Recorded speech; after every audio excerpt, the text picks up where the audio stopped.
Hello, and welcome. This is part 2 of the LLAMA-3 review. In this part, we're going to see these questions mainly on the GMAT. Remember there's a part 1, where we tested math skills, logic, mental model, and other abilities. I'll leave a link down on the description. Please don't forget to like and subscribe if you feel this was useful and would like us to test other models. So let's jump into it. Okay, so question number 14. A quantitative reasoning GMAT question. The population of City X increased from 2 million in the year 2000 to 2.5 million in 2015, and the gross domestic product of the city in 2000 was 3/8 less than that in 2015. What was the approximate percent change, rounded to the nearest integer if required, in the per capita gross domestic product of the city from 2000 to 2015? It turns out this answer is incorrect.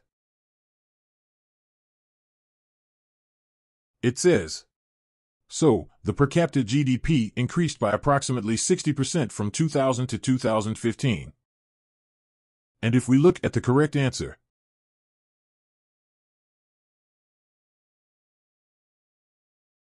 it should be 28%. There's also an alternative solution here, for those who want to see the logic of the solutions. Now here's the interesting thing. If you feed this question again to the LLM, you get a different answer.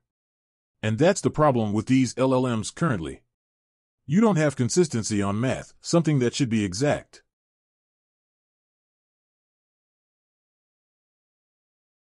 So now I got an answer of 30%, which is closer to the right answer. Let's do it one more time.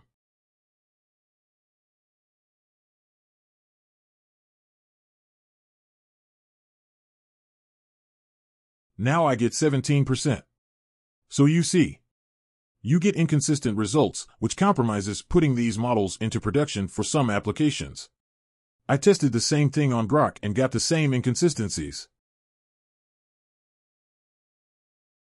I got 32% here.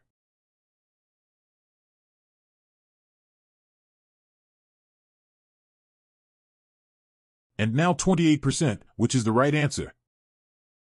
This is kind of a proof that what Yen LeCun says it's true. Transformers are just guessing the next word. Question 15. This is a GMAT word problem. Company X sold 1,500 units of its product for $9 each and 750 units for $6 each. If the company's cost of producing each unit of the product was $7, what was the company's profit or loss on the sale of 2,250 units? The answer is 2,250. Both the answer and the reasoning are correct. Question 16. This is another quantitative reasoning question from the GMAT. It involves problem solving with statistics.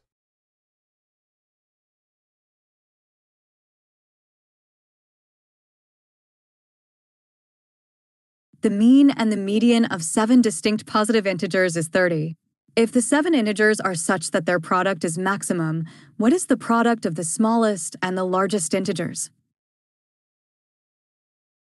The answer is incorrect. The correct answer is 891. Here's the reasoning.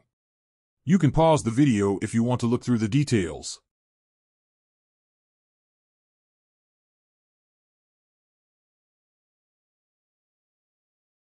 Question 17.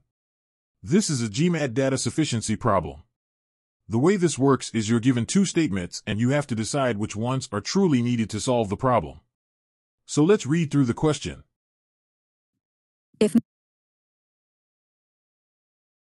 no bulk purchase discount applies, what is the price of 13 oranges and 12 apples? 1. The price of 39 oranges and 36 apples is $1.11. 2. The price of 3 oranges and 2 apples is $7. A. Statement. 1. Alone is sufficient, but statement. 2. Alone is not sufficient to answer the question asked. B. Statement. 2. Alone is sufficient, but statement. 1. Alone is not sufficient to answer the question asked. C. Both statements. 1 and 2 together are sufficient to answer the question asked, but neither statement alone is sufficient to answer the question asked. D. Each statement alone is sufficient to answer the question asked. E statements 1 and 2 together are not sufficient to answer the question asked, and additional data specific to the problem are needed. So the model does some reasoning here, which is actually incorrect.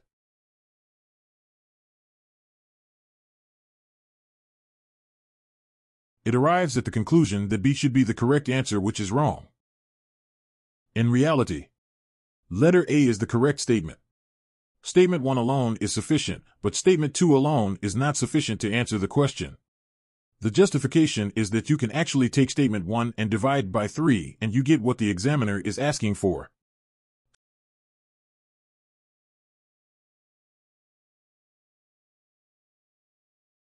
So here's the full solution if you want to pause and look at it. Question number 18. GMAT verbal and critical reasoning. Let's read through the question. Despite being known for a decade to recruit most of its automobile mechanics from Main Street Technical School and like schools, this year Ace Motor Company recruited a significantly lesser number of automobile mechanics from these schools, and recruited a significantly greater number of automobile mechanics who did not do any qualifying course at a formal technical school. Which of the following best resolves the discrepancy reflected in this year's recruiting policy of Ace Motor Company? A.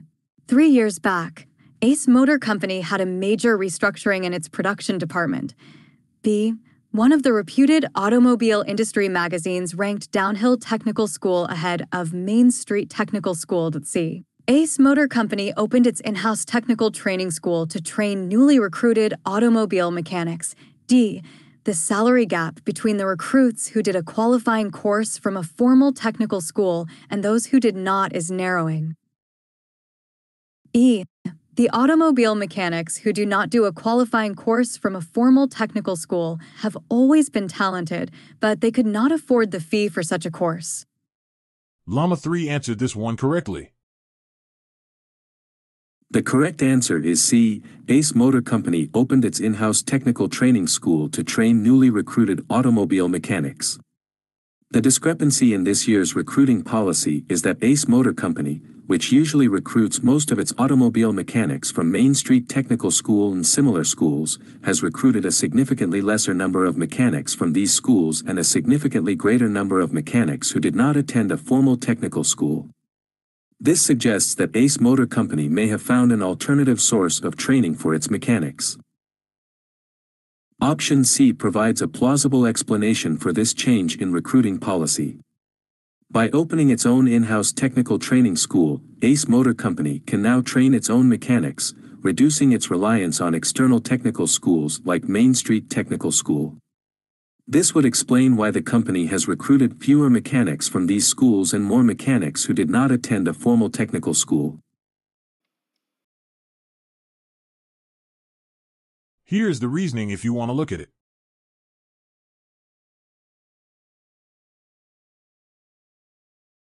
Question 19. Another GMAT verbal and critical reasoning problem. Amid the present wave of job redundancies for skilled but unemployed youth, the publication of an encouraging report on the viability of garage startup enterprises has led the federal government to set up an investment fund under its Federal Light Industry Program to provide capital for such enterprises. This plan has drawn opposition from various quarters. The critics claim that similar funds, also set up under the Federal Light Industry Program, that aim to stimulate small enterprises frequently end up harming other American social groups unconnected to these enterprises. Which of the following best provides support for the claim made by the critics above? A. Garage enterprises in Washington state now produce almost 12% of the vehicle components previously imported from Southeast Asia. B. The funding of the Federal Light Industry Program depends on the reallocation of resources earmarked for disadvantaged groups. C. The debate concerning the Federal Light Industry Program created a backlog in the federal legislative schedule. D. The Union for Federal Light Industry Workers was the prime source of the claim. E. Programs like Federal Light Industry Programs have yielded great results in past. The model answered this one correctly. The correct answer is B. the funding of the Federal Light Industry Program depends on the reallocation of resources earmarked for disadvantaged groups. The critics claim that similar funds set up under the Federal Light Industry Program to stimulate small enterprises frequently end up harming other American social groups unconnected to these enterprises. Option B provides support for this claim by suggesting that the funding for the Federal Light Industry Program comes at the expense of resources that were originally intended for disadvantaged groups. This implies that the program may be harming these groups, which is in line with the critics' claim. Here is the answer key.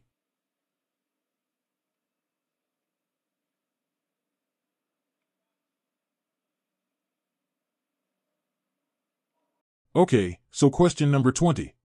Task sequencing. I wanted to see if the model could determine the sequence of tasks of a process. For that I chose a random activity. I just Googled the steps to create a sales brochure and then I scrambled the steps to see if the model could put them in the right order again. Besides that, check if the model would be able to determine if any tasks can be done in parallel to save time. I asked the model to justify its reasoning and checked if it would be able to figure out what the tasks were creating. Let's read through the question. Put the following tasks in the right sequence. Set up customer service.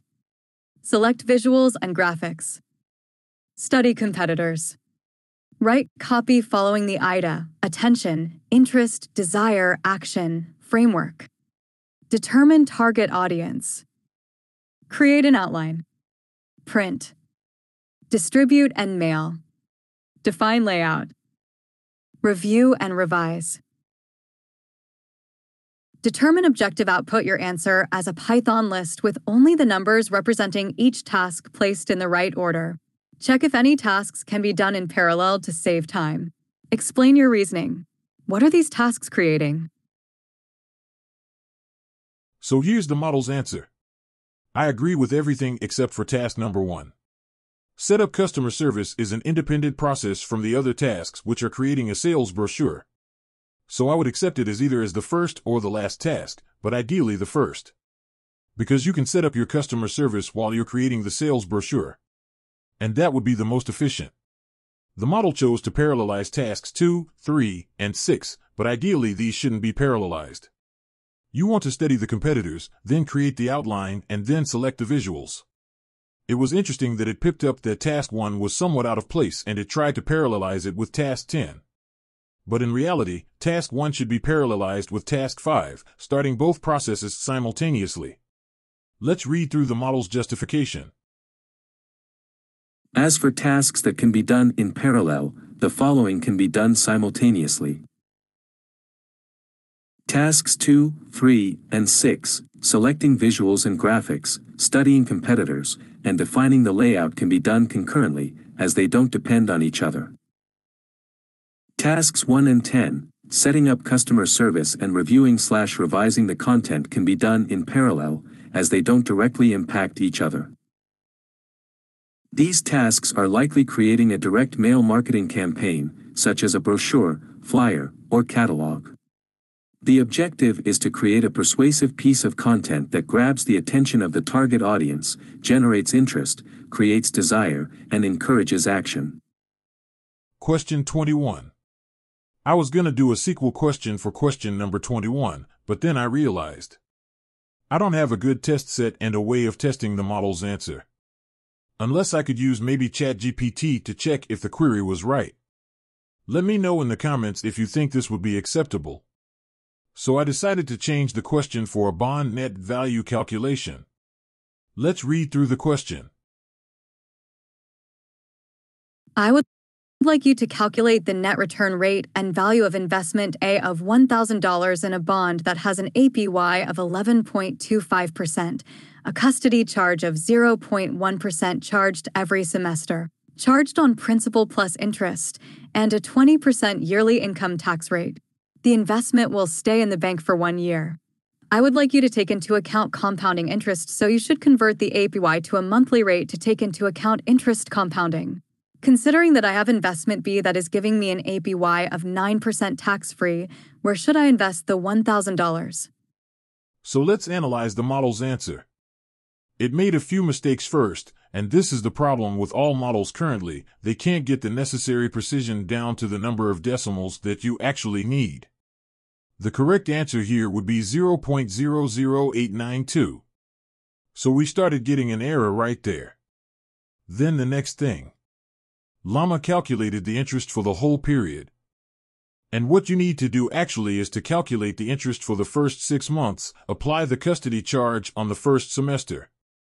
Subtract the charge and then compound this net value again for the second semester. Next, apply the second semester custody charge and then apply the tax rate on top of that. So it got confused here. It was mentioned in the problem that the custody fee was of 0.1% charged every semester.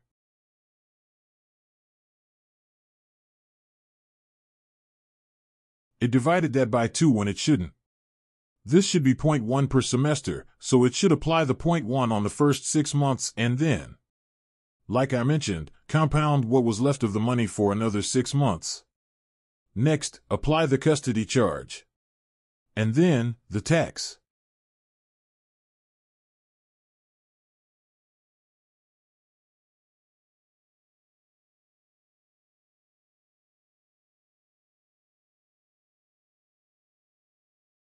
So it got that the net return rate is 8.656.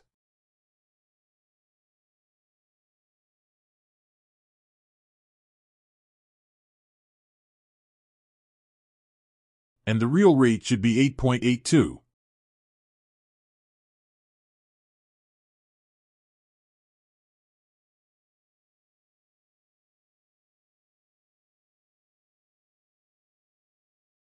Since the investment B is 9%, it did say that you should use investment B.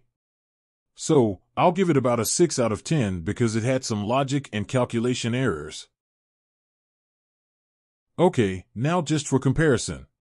ChatGPT. This is version 4.0 already. It got all the reasoning right. It had the same problem here with the precision, although much closer than LLAMA-3. This should be 0.892%. And then that error carried on throughout the calculations. It didn't have to calculate the future value without the custody charges. But it doesn't use this in the final calculation anyway. Found what the investment value would be in 6 months, then applied the custody charge.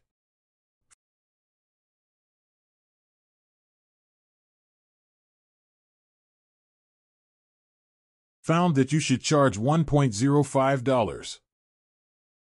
Subtracted that. Then compounded that net investment for another 6 months.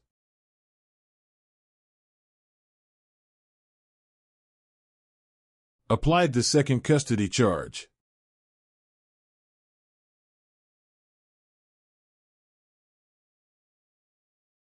Then applied the 20% taxes over this value.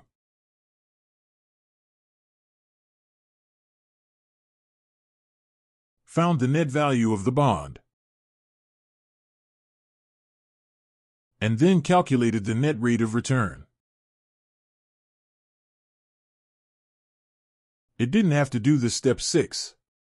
But still pretty amazing that overall it got this reasoning right. So this is how LLAMA-3 scored. But before that, let's just explain the grading system first. For question 1, I gave it 1 point for each one of the basic math problems. And then all the other questions are worth 10 points each. So you have a total of 230 points and LLAMA-3 scored 181.